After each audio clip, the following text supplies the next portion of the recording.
welcome to Basketball Talk Pro, and I'm Ron Ekker. I'd like to ask all of you, not all of you, but some of you come to this website from the social media and are not really on our list. I really would appreciate it if you would take the time to put your email and your name in the little box up here to my left. What it will do, there's no charge, there's no cost involved. It's just that if you're on our list, then each video we put on here, we will notify you. Otherwise, you're just kind of guessing when things come up to our website. Just take 30 seconds, and there's no obligation. There's nothing, we're not going to try to sell you anything or anything like that. It would just help us out. And I also want to mention that Volume 3 of the book, Basketball's Third Element, Improvisation, is now available. I did send mention it in an email, but I just wanted to confirm that all you have to do is go to Amazon, type in my name or the book's name, Basketball's Third Element, Improvisation, and the book is not extensive, either one, Volume 1, Volume 2, or Volume 3. But Volume 3 is really the coaching part. We go into offense and defense, fast break drills, practice planning, and that's the application of the theory. And another thing I'd like to mention to you this week, excuse me, I've had a lot of interest in talking about the qualifications of coaches. I've done it a couple of times. So what I'm going to do is, starting on Sunday, we have 7 qualities of coaches that I have defined for myself and what I've learned from being around other coaches. And starting on Sunday, I'm going to do 7 days in a row, each one taking one of the qualities, one of the 7 qualities. The sessions will be shorter because I wanted to do it this way so that I could spend a little bit more time on each one. Otherwise, to get it in 14, 15 minutes is a little bit of a rush. These sessions will probably be more in the 5 to 10 minute area. And now let's get talking about what the subject of this video is, the 3 pillars of defense. My experience has been that I've kind of narrowed teaching defense down to very simple terms, and so I've identified 3 things that I think if you can do these 3 things, you will be a good defensive team. I don't care about what strategy you use. I don't care how you handle the pick and roll or handle situations. But if you can't do these 3 things, I don't think strategy will take care of you. You'll always be, at best, a mediocre team. These 3 items can put you into the higher echelon. And so it might be well for you, if you have a chance with a paper and pencil, to write down the 3 pillars. They're also in the book and explained in the book. The first pillar is ball containment, but not so much as a team, but individual ball containment. Because if you can contain the ball individually, and not have to go into rotations or anything, you avoid the one vulnerability of any defense, and that is being in scramble. And ball containment will do that. You have to put the responsibility on the guy guarding the ball. And you as a coach have to train that players, all your players, to be able to do that and to do it effectively. And you will avoid scramble. And I want to point out something. There's a lot of talk about rotating. Basically, rotation is scramble. If you're rotating, you're in scramble. There's no way around it. And I know you can have the rules, the team, and all of that, but you're scrambling.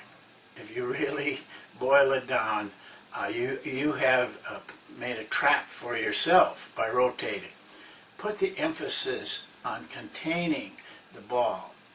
Now, you will say, and a lot of people say, I've heard this all the time, that offensive players are too good. You can't do it by yourself. Well, I don't believe that. I saw LeBron contained by Orlando, one man. I saw him contained again when they played Boston by one man, Tony Allen. And it took the scramble situation away from the rest of the defense.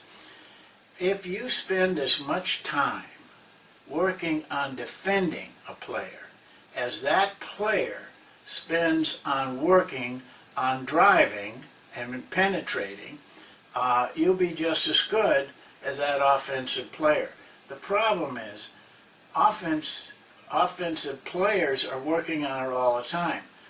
No one really works on individual ball containment defense. You just watch any practice, watch any of the player development guys. They don't work on containing the ball. They work on getting shots up and moves and that sort of thing. So it's just a matter of players taking the responsibility for it. Now in the book, I go into it much more, and you will, and we show you drills and things like that, simple things that can help you. The second pillar of good defense is contesting shots.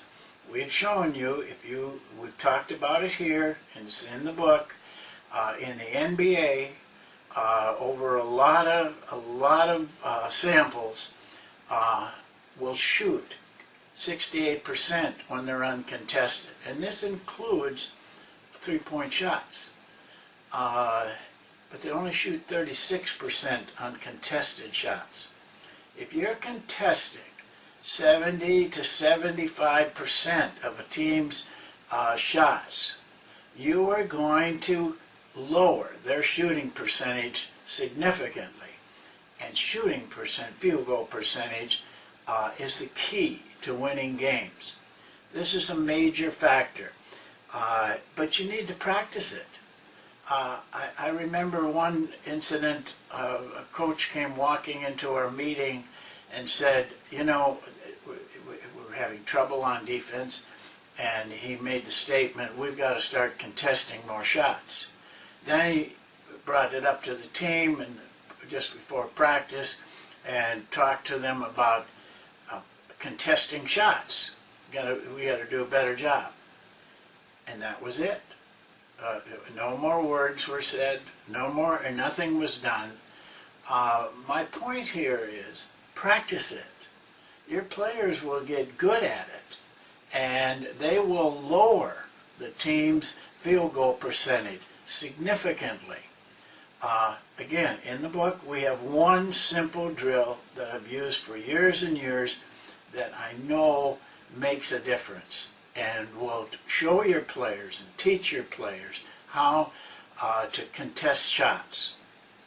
And the last pillar is rebounding, defensive rebounding. Now, defensive rebounding is kind of a two-sided advantage. First of all, you get a defensive rebound, you have stopped your opponents. Their possession is over. Now the ball is yours. And secondly, defensive rebounds usually end in fast breaks, or if not fast breaks, at least pushing the ball down and catching your opponents when they are not set up. They will be in scramble, and if you have an attack, you will be able to take advantage of it. Rebounding, you can say, well, we don't have big guys, all of those excuses.